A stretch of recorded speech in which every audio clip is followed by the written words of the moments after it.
我真的受不了了，一台 1.5T 的发动机，你觉得能做到多少匹？之前北京 X7 和欧尚 X7 Plus 呢，他们做到188匹已经很大了，现在这货直接干到190匹。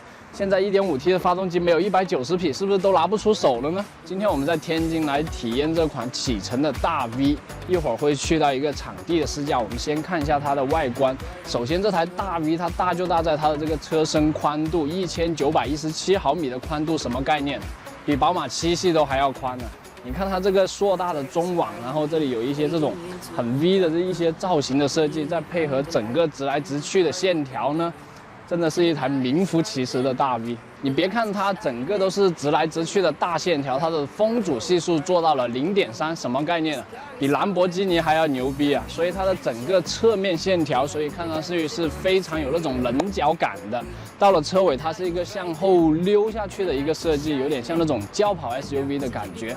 而且尾翼上面，你看这上面还有一些为了做风阻系数这种小凹坑啊，就是模仿那个高尔夫球的那种东西。然后整个车尾的造型啊，你看它是不是看上去有点像一个那种宇宙飞船的感觉？这样的整体设计可以说是非常的前卫，放在5年后都不会过时。但是正是因为这种过于前卫的设计，并不是每个年轻人都欣赏得来的。光从外观来说，这台车跟吉利 iQOO 你选谁？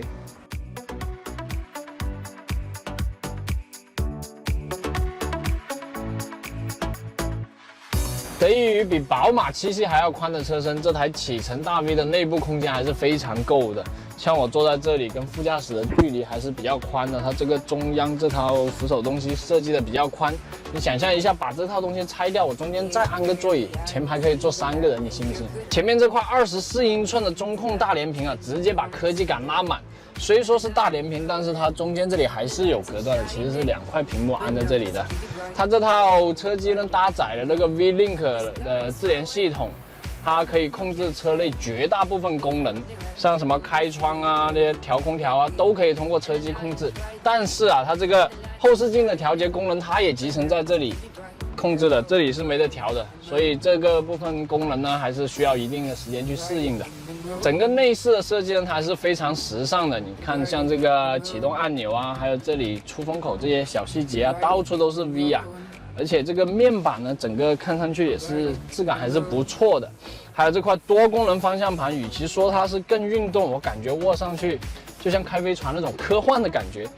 而且它还有一块这种超广角的大天窗，人坐在车里面的感觉就像是坐在那种飞船里面一样，亲近天空的那种感觉，你能想象吗？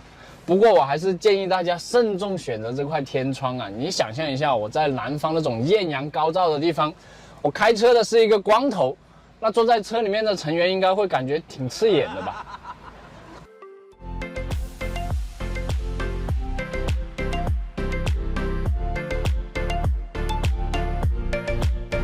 也许会有人吐槽它这个干式双离合，今天在这个场地我已经替大家试了这种市区这种拥堵路况，走走停停，走走停停。其实它的1、2档的这个半联动的抖动抑制的还是非常不错的。毕竟它的这套东西也是经过一些严苛考验啊，长时间测试才下线的一套产品，所以大家根本就不必担心这方面的问题。虽然这台车的底盘它整体调教是偏向运动的，对于一些支撑啊是做得非常不错的，但是在面对这些颠簸路段的时候啊，就整个车的跳动啊、碎震还是会感受得到的。不过好在它这个座椅啊有日产大沙发的加持，会缓解这种不舒服的感受。这套 1.5T 的发动机，它最大马力能去到190匹，官方的百公里加速为8.8秒。在实际试驾过程呢，其实它的起步时候的1、2档效率并没有那么高，速度起来之后的中段加速大概是20到80的加速呢，还是非常不错的。不过它的排量只有 1.5升，所以在80到100甚至更高的时速的下的再踩油门加速呢，其实它表现的会有那么一点点乏力。不过这也符合这个级别 1.5T 发动机车型的一个整体的动力的表现，其实都是这样子的。对于转向的调教，精准2个字只能说是最基础的要求。其实转向的手感啊，这种回馈的力度以及不同速度下的这种阻尼感呢，才是对一个车厂调教功底最大的考验。那么这台启辰大 V 它的这种转向力度啊，以及回馈感，我觉得还是表现得非常不错的。它的整个手感甚至会比一些合资车都要好。这台启辰大 V 它的整个底盘的调教呢，还是非常偏向运动的。在面对一些 S 弯啊，甚至是绕桩的这些项目的时候，它的整个的支撑表现是非常不错的。今天我们在场地中试驾这台启辰大 V， 它给我的感觉，它的动力和操控都非常适合年轻人。当然，我们也非常期待在日后的试驾中来给大家讲一下它的日常使用的一些体验。